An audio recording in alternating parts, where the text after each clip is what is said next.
Hello friends, welcome to our channel Adflix. आज की video हमारी क्लास 8th का जो मैथमेटिक्स का टॉपिक है, chapter 2 linear equation in one variable, उसके पेंडिंग क्वेश्चंस के ऊपर है, जो कि है 13, 14, 15, 16। और इन्हीं क्वेश्चंस को आज हम ट्राई करेंगे और देखेंगे कि क्या है इन क्वेश्चंस के अंदर। ये वर्ड प्रॉब्लम्स हैं और इनको सॉल्व करने के लिए पहले हम क्वेश्चंस देखते हैं और फिर इसके मतलब जान के इसका आंसर निकालते हैं। तो क्वेश्चन नंबर 13 जो है वो है कि a rational number is such that when you multiply it by 5/2 and add 2/3 to the product you get -17/12। What is the number? मतलब अगर एक रेशनल नंबर है जिसे आप मल्टीप्लाई करते हो 5/2 से और ऐड करते हो 2/3 उसके प्रोडक्ट में, तो आपको मिलता है 7/12। तो हमारा जो नंबर होगा वो क्या होगा? तो हमें अब ये क्वेश्चन सॉल्व करके देखना है। तो जो ये क्वेश्चन है इसके अंदर हमें रेशनल नंबर पता नहीं है, तो हम अपने रेशनल नंबर को, क्योंकि हमें जो नंबर फाइंड करना है हम उसे ही अज्यूम करते हैं, तो हम यहाँ पे क्या करेंगे, let the rational number be x। तो अकॉर्डिंग टू जो कंडीशन है क्वेश्चन की, वो कहती है कि x को अगर किसी रेशनल नंबर को 5/2 से मल्टीप्लाई करेंगे और ऐड करेंगे उसमें 2/3, तो जो रिजल्ट आएगा वो आएगा -7/12। अब इसे आगे सॉल्व करने पर हमारा जो आंसर आता है 5/2/x plus 2/3 that is equal to -7/12। अब हम वेरिएबल एक साइड और नंबर्स एक साइड, 2/3 को ट्रांसपोज कर देंगे to the right hand side. 5/2x is equal to -7/12 -2/3। अब जो नेक्स्ट स्टेप होगा, अब जो नेक्स्ट स्टेप है वो है 5/2x इज इक्वल टू, नीचे लिया मैंने एलसीएम 12, ऊपर आया -7 और -8।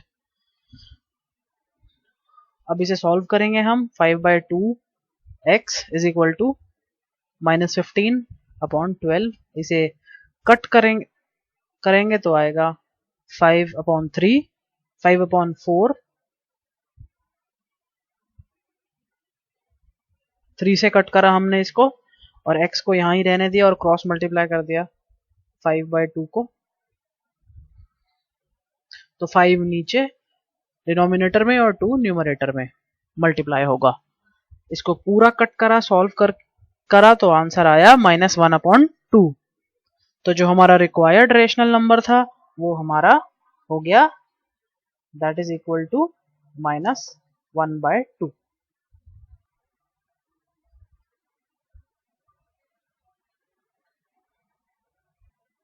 अब जो हमारा 14th क्वेश्चन है वो ये है कि वो भी बड़ा सिंपल सा ही क्वेश्चन है, आपको आसान लगेगा एक बार समझ आने पर। अभी देखने में थोड़ा सा बड़ा लगता है पर है बहुत easy. Lakshmi is a cashier in a bank. Lakshmi किसी बैंक में एक कैशियर है और उसके पास किसी करेंसी के 100 रुपए के नोट हैं, 50 रुपीज के नोट हैं और 10 रुपीज के नोट्स हैं। और जो उन रेशियो है उन नोट्स की वो है 2, 3 और 5 रिस्पेक्टिवली। मतलब 100 रुपए के नोट्स 2 की रेशियो में है, 50 रुपीज के नोट 3 की रेशियो में है और 10 रुपीज के नोट 5 रेशियो में। अब जो टोटल कैश है लक्ष्मी के पास वो है टोटल कैश। मैंने नोट्स नहीं बोले, मैंने कहा cash. Total cash, total amount जो है वो है 4 लाख रुपीज। तो क्वेश्चन में ये बोला है how many notes of each denomination does she have. तो इस क्वेश्चन को सॉल्व करने के लिए हम वही अपनी डिनोमिनेशन लिख लेंगे उठा के कि भाई हमारे पास जो करेंसी के नोट्स हैं वो कौन कौन से हैं और कितने रेशियो में है। अब हमारे पास ₹100 है, ₹50 है और ₹10 है। तो अब ये किस किस रेशियो में है हम इसे भी देख लेते हैं। एक है 2 रेशियो में, ये 3 और ये है 10 5 में। अब रेशियो वाले क्वेश्चन है तो हमें फाइंड क्या करना है, हमें डिनोमिनेशन फाइंड करनी है। तो let the number of ₹100, ₹50 and ₹10 be notes be 2x, 3x and 5x respectively. अब हमें नोट का नंबर पता चल गया कि जो हमारे 100 के नोट हैं वो 2x में, 50 के 3x में, 10 5x में। अब हम इन्हें कन्वर्ट करेंगे क्योंकि हमारे को क्वेश्चन के हिसाब से 4 लाख रुपीस के बराबर बनाने हैं इन्हें। अब हम कन्वर्ट करेंगे इन्हें, तो जो 100 रुपीस के नोट्स हैं पहले लिख देते हैं convert the denomination into rupees, मतलब जो रुपीस है उनको हम मल्टीप्लाई कर देंगे उनकी रिस्पेक्टिव रेशियो से। यहाँ पर जो है 100 into 2x, 3x into 50 multiply by 50 and 5x multiply by 10।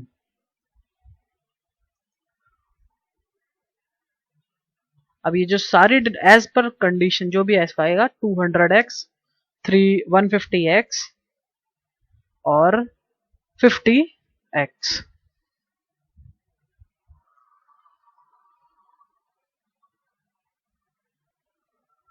अब एज पर जो कंडीशन है क्वेश्चन की वो कहते हैं कि ये तीनों ही डिनोमिनेशन, तीनों तरह के नोट्स का टोटल अमाउंट 4 लाख रुपीस है। तो हमने जो अमाउंट अपने हिसाब से कैलकुलेट करा है रेशियो में, हम उसको 4 लाख के इक्वल रख के चलेंगे। तो हमने क्या किया 200x plus 150x plus 50x। अब ये सारे टोटल करा तो हमारा आंसर आया 400x और नेक्स्ट स्टेप में हमने 4 लाख डिवाइड बाय 400 इसको क्रॉस मल्टीप्लाई कर दिया। तो x की जो वैल्यू निकल के आती है यहाँ पे वो आएगी 1000। अब हमारे पास आंसर आ जाएगा।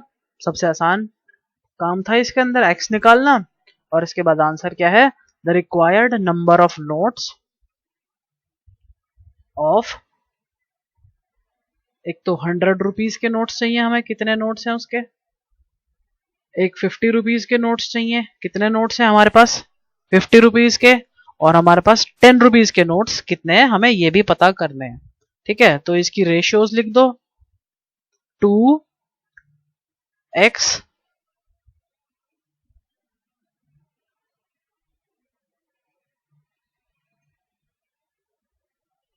अब मैंने 2x की जगह पे x का वैल्यू रख दिया 1000, 3x की जगह पे 3 का x का वैल्यू रख दिया और 5 इंटू 1000 कर दिया। तो जो आंसर आया वो था 100 रुपीस के नोट्स हैं हमारे 2000 नोट्स हैं, 50 रुपीस के 3000 नोट्स हैं और 10 रुपीस के 5000 नोट्स हैं। ये सारे के सारे नोट्स की नंबर है, नंबर ऑफ नोट्स है। अब जो नेक्स्ट क्वेश्चन है हमारा वो ये कहता है कि देखते हैं हम क्या कहता है।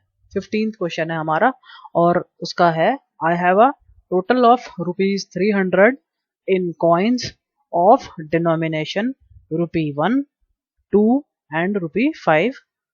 The number of ₹2 coins is 3 times the number of ₹5 coins.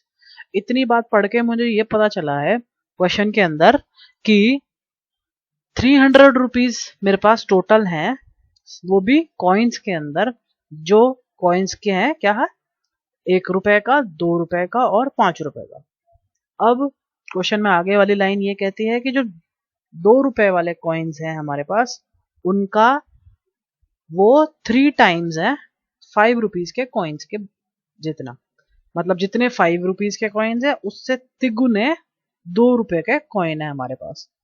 अब जो नेक्स्ट लाइन है वो कहती है कि टोटल नंबर ऑफ कॉइन्स हमारे पास 160 हैं और हमें बताने हैं कि हर डिनोमिनेशन के कितने कॉइन्स हमारे पास होंगे। बस अब हमें क्वेश्चन का सॉल्यूशन शुरू करने से पहले सबसे पहले क्या देखना है कि हमारे पास जो गिवन इन्फॉर्मेशन है उसमें से हमें क्या काम में लेकर आनी है। तो हमारे पास लाइन, एक सेकंड लाइन में जो बात बोली हमें कि जो 2 रुपी कॉइन है वो 5 रुपी कॉइन का 3 टाइम्स है। तो हम क्वेश्चन को वहीं से स्टार्ट करेंगे और देखते हैं कि क्या होता है आगे इस क्वेश्चन के अंदर। तो let the number of 5 rupee coin B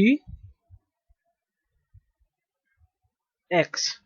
मतलब हम इसको अज्यूम करते हैं कि हमारे पास 5 रुपीज कॉइन कितने हैं, एक्स नंबर में है। तो हमारे पास अब 2 रुपी के कॉइन कितने बन जाएंगे, उसके 3 टाइम्स, 5 रुपीज कॉइन्स के 3 टाइम, मतलब 3 इंटू एक्स।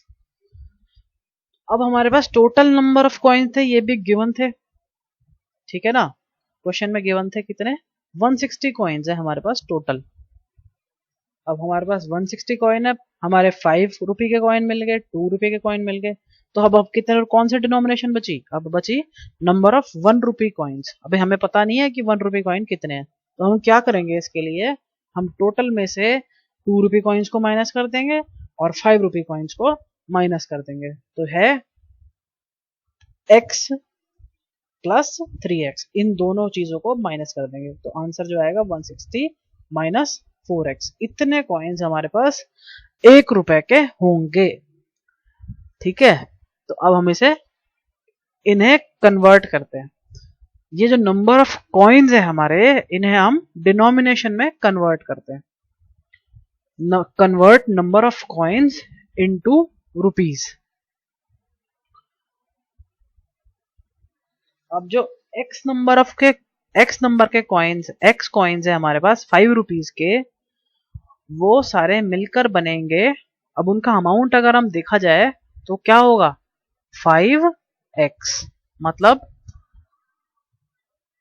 अगर मैं ये कहूं कि x नंबर ऑफ कॉइन्स है 5 रुपीज के, तो वो सारे के सारे, जैसे अगर मैंने बोला x 1 है, तो सारे के सारे कॉइन कितने हो गए, 5 इंटू 1। ऐसे ही अगर मैंने बोला 3 कॉइन्स है 5 रुपीज के, तो 5 इंटू 3 मतलब 15 रुपीज। अब मैंने बोला कि x कॉइन है 5 रुपीज के और मैंने उसको मल्टीप्लाई करा तो आंसर आया 5x रुपीज। अब हम वापस से देखते हैं, जो हमारे 3x कॉइन्स है कितने, 2 रुपी कॉइन के, उनको कैसे कैलकुलेट, वो कैसे काउंट होंगे, तो वो हो जाएगा रुपी 6x। सीधा सीधा आपको कुछ नहीं करना, बस इन दोनों को मल्टीप्लाई कर देना है यहाँ पर। तो यहाँ पे आया रुपी 6x। अब हमें देखना है जो 160 माइनस 4x कॉइन्स हैं 1 रुपए वाले, वो कितने अमाउंट के होंगे, वो होंगे रुपी 160 माइनस 4x इंटू 1।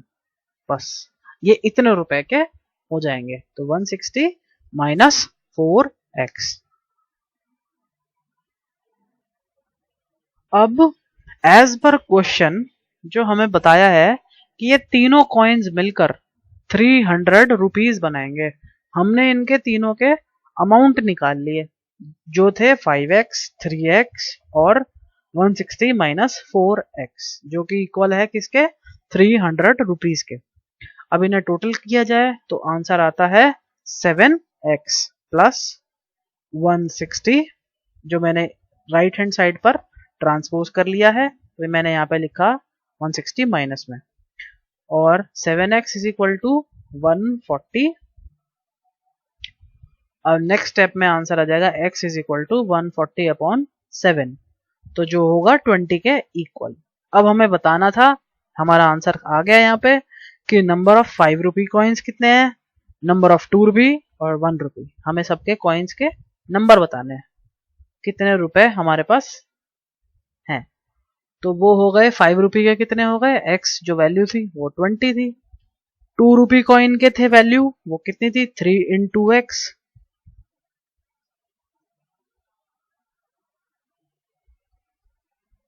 जो हो गया हमारे पास 60 कॉइन्स। और नंबर ऑफ 1 रुपी कॉइन कितने थे, अब जितने बाकी रह गए 160 में से, वो सारे के सारे हो गए हमारे कितने, वो सारे के सारे हमारे 1 रुपी के कॉइन हो गए। मतलब हमने 160 में से 20 भी माइनस कर दिया और 60 भी माइनस कर दिया, तो जो आया 160 minus 80, that is equal to 80 coins. ठीक है, तो ये हमारा हो गया अभी का क्वेश्चन नंबर 15।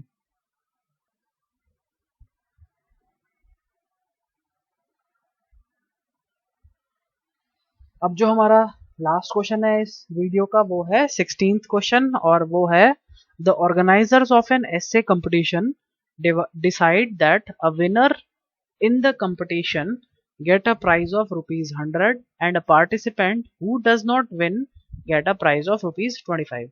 मतलब एक ऐसे कंपटीशन था, उसमें जो भी ऐसे कंपटीशन को ऑर्गेनाइज कर रहे थे लोग, उन्होंने डिसाइड करा कि विनर को कंपटीशन में जो भी विनर होगा, जितने भी विनर्स होंगे उन सबको 100 रुपीज दिए जाएंगे, और जो पार्टिसिपेट कर रहा है और जीत नहीं पा रहा उन सबको 25 रुपीज दिए जाएंगे। ठीक है। अब कहता है नेक्स्ट लाइन में the total prize money distributed is 3000। मतलब जितना भी टोटल पैसे दिए गए सभी को, चाहे वो विनर है चाहे वो लूजर्स हैं, उन सबको 3000 दिए गए। तो हमें क्वेश्चन में बताना है कि find the number of winners अगर टोटल नंबर ऑफ पार्टिसिपेंट 63 हैं तो। अब हमें यही नहीं पता कि हमें बताना क्या है। क्वेश्चन ने पूछा हमसे क्या है, तो वो पूछा है number of, find the number of winners. तो हम भी क्या बताएंगे, जब भी जो चीज हमसे पूछी जाए उसे हम क्या करते हैं, अज्यूम। तो हम क्या करेंगे, let the number of winners be x. तो हमें ये नहीं पता है तो हम इसे ही लेट करके चलेंगे। तो अब जो पार्टिसिपेंट थे जो जीत नहीं पाए थे उनके बारे में देखते हैं। तो number of participant who does not win the prize, वो हैं सारे के सारे 63 टोटल थे। मैंने उसमें से विनर्स माइनस कर दिए, मतलब एक्स माइनस कर दिए, तो बचे हुए सारे लूजर्स या पार्टिसिपेंट्स कह सकते हो, वो सारे हो गए। अब अमाउंट जो विनर्स ने जीता वो कितना जीता, वो जीता 100 रुपीज ईच। हर एक्स बंदे ने 100 रुपीज जीते, तो 100 इंटू एक्स जो हुआ 100x। ठीक है। और अमाउंट गॉट बाय लूजर्स या participants, other participants but not winners, उनके लिए वही होगा by participants, that is equal to rupees 63 minus x multiply by 25 multiply by 25। अब ये जो मल्टीप्लाई करने के बाद आंसर आया, इसको 63 को 25 से मल्टीप्लाई किया जाए तो आता है 1575 माइनस 25x। अब as per the condition of question, question की कंडीशन के बारे में जो कहा जाए वो ये कह रहा है क्वेश्चन कि हमें तो ये बताना है कि जो विनर्स ने जीता और जो लूजर्स ने जीते अमाउंट, वो सारे के सारे 3000 रुपीज थे। हमने इन दोनों के अमाउंट को, चाहे विनर हो चाहे लूजर्स हो, इन दोनों को ऐड कर दिया और वो इक्वल रखा कितने, 3000 के बराबर। तो इसमें लिखा जाएगा 100x plus 1575 minus 25x is equal to 3000। Next step में हमने इस वेरिएबल से एक साइड लिया है और नंबर्स एक साइड ले आएंगे। तो आया 75x plus 1575 is equal to 3000। अब 75 नीचे नेक्स्ट लाइन में मैंने इसको ट्रांसपोज किया 1575 को, और जो नेक्स्ट स्टेप है उसके अंदर आया 75x इज इक्वल टू 1425। अब इसका जो डिवाइड किया जाए 1425 को 75 से, तो आंसर आएगा हमारे पास 19। तो हमारे पास जो होगा number of winners is equal to 19। तो हमारे पास जो विनर हमसे पूछे गए थे वो कितने हैं, वो है 19। मुझे पूरा यकीन है आपको ये वीडियो पसंद आई होगी और इस वीडियो के से आप समझे होंगे कि इस चैप्टर में क्या हो रहा है, और जो वर्ड प्रॉब्लम्स हैं वो इतनी भयानक नहीं है, उसे समझना इतना मुश्किल नहीं है। तो I hope you enjoy it and you share it with your friends. So thank you guys, thanks a lot, and support us, share and like the video, and please comment in the section below.